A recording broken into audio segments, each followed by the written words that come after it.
2023년 8월 7일 오늘의 말씀 시작하겠습니다. 오늘 나눌 말씀은 요한복음 1장 45절에서 51절 말씀입니다. 빌립이 나다나엘을 찾아 이르되 모세가 율법에 기록하였고 여러 선지자가 기록한 그 일을 우리가 만났으니 요셉의 아들 나사렛 예수니라. 나다나엘이 이르되 나사렛에서 무슨 선한 것이 날 수 있느냐? 빌립이 이르되 와서 보라 하니라. 예수께서 나다나엘이 자기에게 오는 것을 보시고 그를 가리켜 이르시되 보라, 이는 참으로 이스라엘 사람이라. 그 속에 간사한 것이 없도다. 나다나엘이 이르되 어떻게 나를 아시나이까? 예수께서 대답하여 이르시되 빌립이 너를 부르기 전에 내가 무화과 나무 아래에 있을 때에 보았노라. 나다나엘이 대답하되 랍비여, 당신은 하나님의 아들이시오 당신은 이스라엘의 임금이로소이다. 예수께서 대답하여 이르시되 내가 너를 무화과 나무 아래에서 보았다 함으로 믿느냐? 이보다 더 큰 일을 보리라. 또 이르시되 진실로 진실로 너희에게 이르노니 하늘이 열리고 하나님의 사자들이 인자 위에 오르락 내리락 하는 것을 보리라 하시니라. 아멘. 예수님은 갈릴리로 가시는 길에 빌립을 불러 제자로 삼으셨고 빌립은 나다나엘을 찾아 자신이 메시아를 만났다고 전했습니다. 요한복음 1장 45절입니다. 빌립이 나다나엘을 찾아 이르되 모세가 율법에 기록하였고 여러 선지자가 기록한 그 일을 우리가 만났으니 요셉의 아들 나사렛 예수니라. 그러나 빌립이 메시아가 나사렛 사람 예수다 라고 하는 것을 들은 나다나엘은 나사렛에서 무슨 선한 것이 날 수 있냐며 냉소적인 반응을 보였습니다. 요한복음 1장 46절입니다. 나다나엘이 이르되 나사렛에서 무슨 선한 것이 날 수 있느냐? 빌립이 이르되 와서 보라 하니라. 그러나 이런 반응은 어떤 면에서 당연한 것이었습니다. 왜냐하면 세상을 지으신 빛이 세상에 왔으나 세상은 그를 알지 못하였고 빛이 자기 땅에 오셨으나 자기 백성이 영접하지 않았으니까요. 요한복음 1장 9절에서 11절입니다. 참 빛, 곧 세상에 와서 각 사람에게 비추는 빛이 있었나니 그가 세상에 계셨으며 세상은 그로 말미암아 지은 바 되었으되 세상이 그를 알지 못하였고 자기 땅에 오매 자기 백성이 영접하지 아니하였으나. 그러니까 나다나엘의 반응은 예수님에 대한 세상의 당연한 반응을 보여준 것입니다. 그러자 빌립은 그에게 와서 보라 이렇게 말합니다. 아마도 빌립은 나다나엘을 말로 설득하기 어렵다고 생각한 것 같습니다.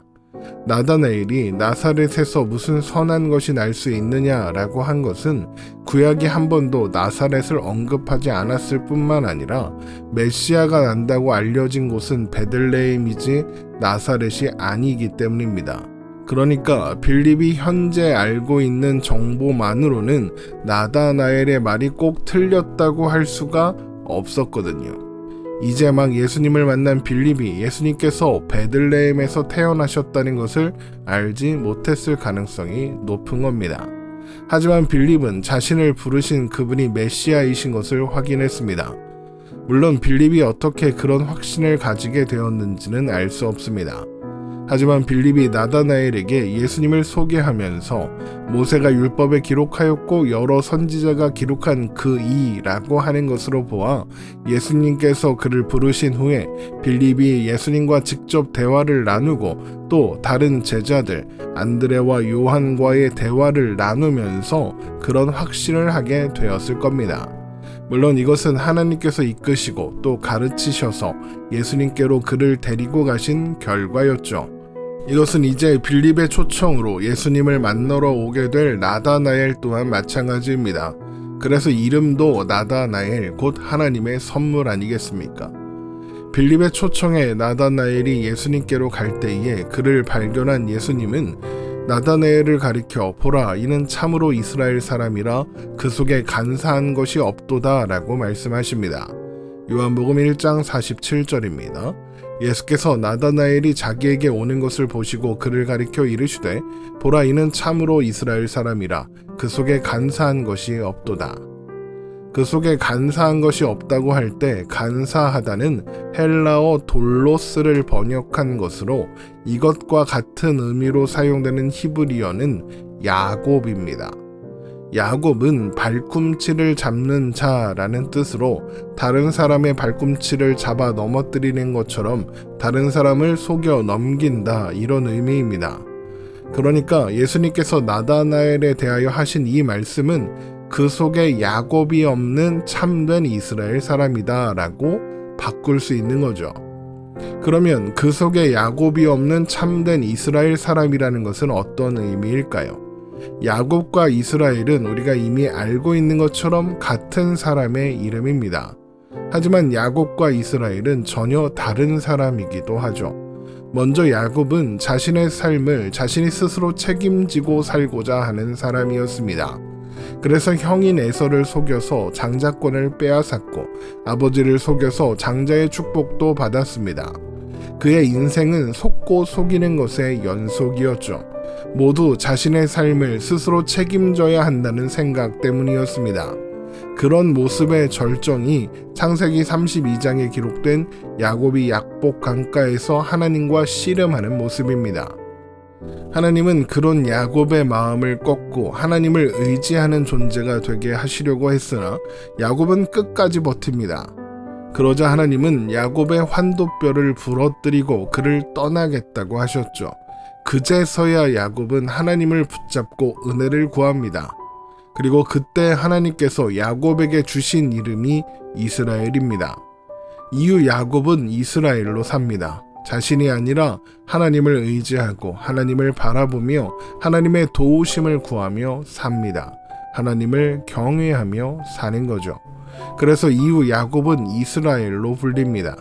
그런데 재미있는 것이 있습니다. 이스라엘이라고 불리던 야곱이 야곱으로 불릴 때가 있다는 겁니다. 그럴 때면 여지없이 야곱은 자신의 인생을 자신의 지혜와 힘으로 살려고 합니다. 그러다 실패하고 하나님을 찾을 때에 야곱은 다시 이스라엘이라고 불리게 되죠. 결국 이스라엘이라는 이 이름은 하나님을 의지하는 자, 하나님을 경외하는 자의 이름인 것입니다. 그러면 예수님께서 이 땅에 오셨을 당시의 사람들은 야곱이었을까요? 이스라엘이었을까요? 야곱이었습니다. 빛이 세상에 왔으나 알아보지 못했고 영접하지 않았습니다. 하나님을 경외하고 바라보며 의지하는 상태가 아니라 스스로의 힘과 지혜로 살아내겠다고 하나님을 섬기는 것도 그런 일의 하나로 여기던 야곱의 상태였던 겁니다. 그런데 예수님은 나다나엘에게 그 속에 야곱이 없고 이스라엘만 있다고 하십니다. 그러니까 나다나엘은 다른 유대인들과는 다르게 하나님을 경외하며 메시아를 고대하던 사람이었다라는 것이죠. 그러면 나다나엘은 정말 그런 사람이었을까? 물론 그는 메시아의 도래에 대한 구체적인 지식이 있었으며 빌립이 예수님을 만나자마자 그를 찾아간 것으로 보아서 평소에 나다나엘은 메시아를 고대하는 사람이었을 겁니다. 그러나 그가 정말 하나님을 경외하는 참된 이스라엘 사람이라고 불릴 만한 그런 사람이었을까요? 나다나엘이 메시아를 만났다는 빌립의 말에 보인 첫 태도에서 우리는 이미 그렇지 않다는 것을 알 수 있습니다. 지금 나다나엘은 회의와 의심으로 가득합니다. 그러나 예수님은 그를 그 속에 간사한 것이 없는 참된 이스라엘 사람이라고 말씀하시는 겁니다. 그러면 예수님은 왜 나다나엘을 그런 사람이라고 하시는 걸까요? 예수님께서 그를 가리켜 그렇게 말씀하신 것은 나다나엘이 스스로 자신을 그런 사람이라고 생각하고 있었기 때문입니다. 그래서 예수님께서 자신에 대하여 그렇게 말씀하시자 나다나엘이 이렇게 반응하는 겁니다. 요한복음 1장 48절입니다. 나다나엘이 이르되 어떻게 나를 아시나이까? 나다나엘이 자신을 참된 이스라엘 사람이다 이렇게 생각하고 있지 않았다면 이런 반응을 보이지는 않았겠죠. 이런 나다나엘의 반응에 예수님은 나다나엘이 빌립이 그를 부르기 전 무화과 나무 아래에 있을 때에 보았다고 말씀하십니다. 요한복음 1장 48절입니다. 나다나엘이 이르되 어떻게 나를 아시나이까? 예수께서 대답하여 이르시되 빌립이 너를 부르기 전에 내가 무화과 나무 아래에 있을 때에 보았노라.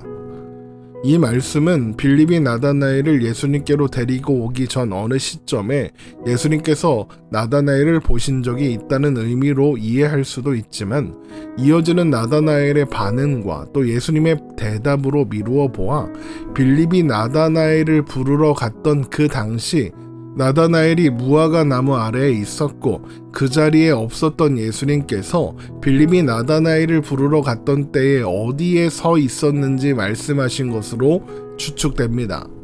먼저 나다나엘의 반응을 보죠. 요한복음 1장 49절입니다. 나다나엘이 대답하되 라삐여 당신은 하나님의 아들이시오 당신은 이스라엘의 임금이로소이다. 나다나엘은 자신에 대한 예수님의 초자연적인 인식과 통찰을 보고 예수님이 하나님의 아들이시오 이스라엘의 임금 곧 메시아라고 고백하고 있는 겁니다. 그러자 예수님은 초자연적인 통찰을 보아야 믿느냐라고 하시면서 이보다 더 큰 일을 보게 될 것이라고 말씀하십니다. 요한복음 1장 50절입니다. 예수께서 대답하여 이르시되 내가 너를 무화과 나무 아래에서 보았다 함으로 믿느냐 이보다 더 큰 일을 보리라. 이보다 더 큰 일을 보리라. 이 말씀은 초자연적인 기적보다 더 큰 일, 곧 예수님께서 이 땅에 오셔서 이루실 일들을 보게 된다는 것으로 예수님을 통해 드러나는 하나님의 하나님 되심을 보게 될 것이다 라는 의미입니다. 예수님을 통해 하나님을 보게 된다는 것이죠. 요한복음 14장 9절에서 11절입니다. 예수께서 이르시되 빌립아 내가 이렇게 오래 너희와 함께 있으되 내가 나를 알지 못하느냐 나를 본 자는 아버지를 보았거늘 어찌하여 아버지를 보이라 하느냐 내가 아버지 안에 거하고 아버지는 내 안에 계신 것을 내가 믿지 아니하느냐 내가 너희에게 이르는 말은 스스로 하는 것이 아니라 아버지께서 내 안에 계셔서 그의 일을 하시는 것이라. 내가 아버지 안에 거하고 아버지께서 내 안에 계심을 믿으라. 그렇지 못하겠거든 행하는 그 일로 말미암아 나를 믿으라. 그래서 예수님께서 나다나엘이 보게 될 큰 일이 하늘이 열리고 하나님의 사자들이 예수님 위에 오르락 내리락 하는 것이라고 설명하시는 겁니다. 요한복음 1장 51절입니다. 또 이르시되 진실로 진실로 너희에게 이르노니 하늘이 열리고 하나님의 사자들이 인자 위에 오르락 내리락 하는 것을 보리라 하시니라. 이것은 야곱이 삼촌 라반의 집을 향해 가다가 베델에서 보았던 환상입니다. 야곱은 그 환상을 보고 그 장소가 베델, 곧 하나님의 집이라고 생각했지만 하나님께서 그 환상을 야곱에게 보여주신 것은 야곱이 있는 그 자리가 하나님이 함께 계시는 곳이다 라는 것을 가르쳐 주시기 위해서였습니다. 창세기 28장 13절에서 15절 말씀입니다.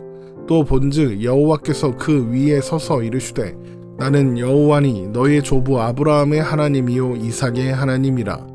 내가 누워있는 땅을 내가 너와 내 자손에게 주리니 내 자손이 땅의 티끌같이 되어 내가 서쪽과 동쪽과 북쪽과 남쪽으로 퍼져 나갈지며 땅의 모든 족속이 너와 내 자손으로 말미암아 복을 받으리라. 내가 너와 함께 있어 내가 어디로 가든지 너를 지키며 너를 이끌어 이 땅으로 돌아오게 할지라. 내가 내게 허락한 것을 다 이루기까지 너를 떠나지 아니하리라 하신지라. 하나님은 여기에서 분명히 내가 너와 함께 있어 내가 어디로 가든지 너를 지키며 너를 이끌어 이 땅으로 돌아오게 할지라. 내가 내게 허락한 것을 다 이루기까지 너를 떠나지 아니하리라 라고 말씀하셨죠. 야곱이 있는 곳에 하나님도 함께 계시겠다. 이것이 야곱의 사닥다리 환상의 핵심입니다. 그런데 이제 예수님께서 그 환상을 말씀하시는 겁니다.